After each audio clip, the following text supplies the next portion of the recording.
2월 12일 수요일 시편 139편 13절로 24절 나를 아시는 하나님입니다. 온갖 인생의 역경을 지나온 노년의 다윗이 이제 자신은 누구이며 어떤 존재인지를 깨닫고 그 믿음을 고백하고 있습니다. 그 고백의 후반부로서 가장 어두운 곳, 자기 어머니 태에 있을 때부터 자신을 지으신 하나님 앞에 자신이 모두 알려져 있었다라고 고백합니다. 이 시편의 핵심 단어는 알다입니다. 하나님께서는 자기 백성에 대해서 친밀하게 모두 이미 알고 계셨다는 고백입니다. 하나님의 생각을 알아가는 것이 어찌 이리 즐거운지 고백하며 악인들에 비해 자신의 절대 충성을 맹세합니다. 또 하나님 앞에 모든 것을 맡기며 하나님과 함께 살아가기를 원합니다. 마지막으로 자신의 남은 길도 오직 하나님께서 홀로 영원한 길로 인도해 주시기를 간구하고 있습니다. 13절로 16절입니다. 주께서 내 내장을 지으시며 나의 모태에서 나를 만드셨나이다. 내가 주께 감사하오면 나를 지으심이 심히 기묘하심이라. 주께서 하시는 일이 기이함을 내 영혼이 잘 아나이다. 내가 은밀한 데서 지음을 받고 땅의 깊은 곳에서 기이하게 지음을 받을 때 나의 형체가 주의 앞에 숨겨지지 못하였나이다. 내 형질이 이루어지기 전에 주의 눈이 보셨으며 나를 위하여 정한 날이 하루도 되기 전에 주의 책에 다 기록되었나이다. 매우 어두운 곳, 곧 어머니의 모태에서 나의 내장을 주셨다 합니다. 나의 내장을 주셨다는 것에서 내장은 문자적으로 콩팥을 말합니다. 그러나 유대인의 이해에 따르면 콩팥은 인체의 가장 깊숙한 곳에 있는 것으로서 인간의 가장 깊은 의지, 정서, 양심 같은 그 성품과 인격이 있는 곳이라고 여겨졌습니다. 또한 여기서 나를 모태에서 만드셨다는 것은 문자적인 의미에서 배틀에서 배를 짠다라는 것입니다. 마치 장인이 양탄자를 직조하듯이 한 땀 한 땀 정성스럽게 내 존재의 성품, 의지, 정서, 양심과 같은 그 성품까지 배틀에서 짜내듯 하셨다는 것입니다. 지금의 내 존재의 인격이나 성품의 특징까지 우연한 환경으로 만들어진 것이 아니라 하나님의 솜씨로 잘 짜여진 존재라는 고백입니다. 늘 하나님의 말씀을 따라서 살아온 사람만 할 수 있는 믿음의 고백이 아닐 수 없습니다. 마치 천을 직조하듯이 내 존재의 모든 인격까지 오직 하나님께서 세밀하게 간섭하셔서 만드셨다는 고백입니다. 14절에 내가 감사하는 것은 나를 지으신 하나님의 솜씨가 심히 기묘하며 주께서 하시는 일을 나의 영혼은 잘 알고 있다. 이렇게 고백하고 있습니다. 15절에 자신의 형질이 이루어지기 이전부터 이미 주님의 눈은 나를 보고 계셨다라고 말하죠. 여기서 형질은 덩어리라는 말입니다. 자신이 덩어리로 되기도 전에 우미나 싹 이런 의미입니다. 태아가 되기도 전에 그 수정란이 되기도 전에 그 미완의 상태에서 이미 하나님께서 나를 보고 계셨다는 것입니다. 보고 계신다라는 것은 그저 바라보시기만 하는 것이 아니라 친절하게 사랑으로 내 존재를 돌보고 계셨다는 것이죠. 신묘한 표현이 아닐 수 없습니다. 이런 표현은 관계론적인 것입니다. 덩어리 상태도 전부터 하나님께서 나를 인격적으로 돌보고 계셨다는 것입니다. 이제 인생의 말년을 보내는 다윗에게 자신의 인생을 돌아볼 때 이러한 고백이 말하는 것은 무엇입니까? 자신의 지난 삶이 자신의 어떠함으로 이룬 것이 아니라 나를 안위하시고 돌보셨던 하나님의 은혜로 이루어졌다, 만들어졌다라는 것입니다. 나를 위해 정한 날이 하루도 되기 전에 자신의 인생이 주의 책에 기록되었다라고도 하죠. 이것을 운명론적으로만 이해할 수는 없습니다. 인생은 정해진 각본에 따라 움직이는 그런 수동적인 존재가 아닙니다. 전후 문맥으로 해석하면 이 말씀은 자신이 하나님을 알고 하나님께서도 자신을 알고 서로 신뢰하며 서로 알아가는 능동적인 존재로서 관계를 맺고 자신의 인격이 형성되어져 왔다는 것입니다. 다윗을 안전하게 붙드시며 동행하시는 그 인격적인 주권자께서 자신을 의도하신 대로 인도하셨다는 믿음의 고백입니다. 그러나 또한 그 인도하심 속에서 자신도 하나님만을 의지하고 있었다는 것이죠.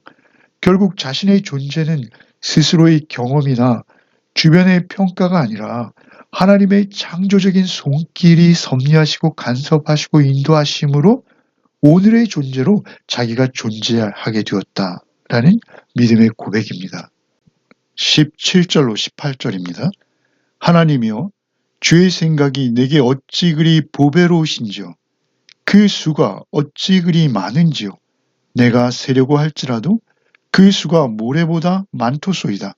내가 깰 때에도 여전히 주와 함께 있나이다. 이 두 절, 17절, 18절은 다윗과 하나님의 관계의 측면을 더 깊이 보여주는 대목입니다. 다윗은 하나님의 생각이 자신에게 얼마나 보배로운지 노래합니다. 하나님의 생각이 자신에게 보배롭다라는 것은 문자적으로 단순히 아름답다는 것을 넘어서 가치 있고 가장 비중 있는 무게감이 있다라는 표현입니다. 자신을 그렇게 생각해 주신다는 것이죠. 하나님께서 자신에게 품으신 생각이 결코 가볍지 않음을 깨달았다라는 고백입니다. 그래서 하나님께서 모래알갱이와 같이 무수한 생각들을 자신에게 보이신다는 고백이기도 합니다. 다윗은 자신에게 하나님께서 지극히 인격적이며 따뜻한 관심을 가지시고 일생을 간섭해 주시고 찾아오셨다는 고백입니다. 하나님 생각의 수가 이 지구상에 있는 모래의 수보다 많다는 고백입니다. 그 사막에 있는 모래의 수를 셀 수 없듯이 그토록 하나님께서 자신을 향하신 생각이 보배롭고 셀 수 없이 많아서 그 은혜와 사랑에 압도되어서 하나님의 편에 서서 살아왔기에 이제 그 하나님께만 충성하겠다는 고백으로 나아가는 것이죠. 19절로 22절입니다. 하나님이여 주께서 반드시 악인을 죽이시리이다. 피 흘리기를 즐기는 자들아 나를 떠날지어다. 그들이 주를 대하여 악하게 말하며 주의 원수들이 주의 이름으로 헛되이 맹세하나이다. 여호와여 내가 주를 미워하는 자들을 미워하지 아니하오며 주를 치러 일어나는 자들을 미워하지 아니하나이까. 내가 그들을 심히 미워하니 그들은 나의 원수들이니이다. 다윗의 이러한 고백은 개인적인 복수심이나 증오의 표현이 절대 아닙니다. 하나님과의 깊은 관계에서 오는 충성심의 표현이라 해야 할 것입니다. 하나님과 가까워질수록 하나님을 대적하는 악에 대해서 영적으로 민감해지고 악을 미워하는 감정은 자연스러운 것입니다. 시편에서 말하는 원수나 악인은 단순히 개인적 차원이 아닙니다. 하나님의 나라와 통치를 거스르는 더 큰 세력, 곧 반역의 영, 사탄을 의미합니다. 원수까지 사랑하라는 주의 가르침은 악에 대해서 조건 없이 수용하라 이런 의미가 아닙니다. 오히려 악에 대해서 단호함이며 악을 끊어내고 인간을 회복시키기 위한 희생과 사랑을 말씀하신 것입니다. 다윗은 심지어 자신의 내면에 있는 악이라 할지라도 하나님의 빛 앞에 드러내 보이기를 원하며 기도하고 있습니다. 악을 철저히 미워하는 것입니다. 이제 다윗은 마지막으로 가장 정직한 기도로 나아가고 있습니다. 마지막 23절과 24절입니다. 하나님이여 나를 살피사 내 마음을 아시며 나를 시험하사 내 뜻을 아옵소서. 내게 무슨 악한 행위가 있나 보시고 나를 영원한 길로 인도하소서. 다윗은 이제 마지막으로 모든 것을 아시는 하나님 앞에 두려움이 아니라 온전한 신뢰와 의뢰의 대상으로 온전한 믿음의 모범을 보여주고 있습니다. 먼저 하나님께서 자신을 살펴달라 기도합니다. 여기서 살핀다는 것은 파고들어서 가장 깊은 곳까지 조사한다라는 의미입니다. 다윗은 하나님의 전지하심을 알기에 어차피 자신의 내면을 감출 수 없음을 알기에 오히려 더욱 적극적으로 하나님 앞에 개방하는 것입니다. 그리고 두려움이 아니라 의탁하며 하나님께 더욱 가까이 나아갑니다. 또 내 마음을 시험하셔서 자기 뜻을 알아달라 기도하고 있습니다.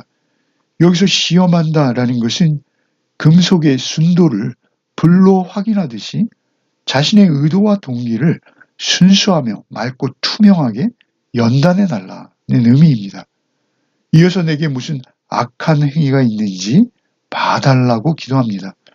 단순한 악한 행위가 아니라 자기 내면에 어떤 비틀린 욕망이나 상처로 인해 왜곡된 은밀한 동기가 있는지 모두 밑바닥까지 드러내 달라는 기도입니다. 철저하게 하나님과 함께 그 언약의 길을 따라서 영원한 생명의 길을 살아가고자 하나님 앞에 안전히 자기의 마음을 열어 제치는 것입니다. 그가 소망하는 인생의 길은 세상적인 성공이나 안정을 위한 최적화 이런 것이 아닙니다. 하나님과 함께 하나님의 영원한 길을 걷고 싶은 것입니다. 다윗이 드리고 있는 기도를 요약하면 하나님께서 나를 아시기에 나는 안전합니다. 더욱이 하나님 앞에 있기를 원하오니 그 지혜와 은혜의 생각 안에 항상 머물게 하시고 하나님의 인도하시는 영원한 길로 나를 이끌어 주시옵소서 기도하고 있는 것입니다. 기도하겠습니다. 주님, 우리의 존재가 모태에서부터 주의 손으로 빚어졌음을 알게 하심에 감사합니다. 다시 그 인생 끝자락에서 깨달았던 그 신비와 은혜를 우리도 깨닫게 하여 주시옵소서. 우리가 우연의 산물이 아니며 주의 손길 아래 빚어진 존귀한 생명임을 깨닫게 하여 주시옵소서. 우리에게 향하신 주님의 생각이 모래보다 많음을 말씀 안에서 매일 묵상해 나갈 수 있게 도와주시옵소서. 그 무수한 사랑과 인도하심이 우리의 모든 지나온 인생길에 있었음을 믿음으로 고백하게 하여 주시옵소서. 우리의 남은 인생길도 오직 주의 편에 서게 하시고 악을 미워하며 주님만 사랑하는 충성된 마음을 허락하여 주시옵소서. 우리 안에 숨겨진 상처가 있습니까? 왜곡된 욕망과 굽어진 동기가 있습니까? 주님의 빛 안에 모두 드러내게 하여 주옵시고 오직 우리를 살피사 시험하셔서 정금과 같이 순전한 마음으로 하루하루 살게 하여 주시옵소서. 더 이상 내 삶을 내 손에 쥐지 않게 하여 주시옵소서. 한 걸음 한 걸음 오늘도 오직 우리의 인생길을 걸을 때 주의 손에 붙들린 자로서 주의 숨결을 느끼며 영원까지 이르는 우리의 인생길 되게 하여 주시옵소서. 모든 말씀 우리를 태중에서 아시고 사랑해 주신 예수 그리스도 이름 받들어 기도하옵나이다. 아멘.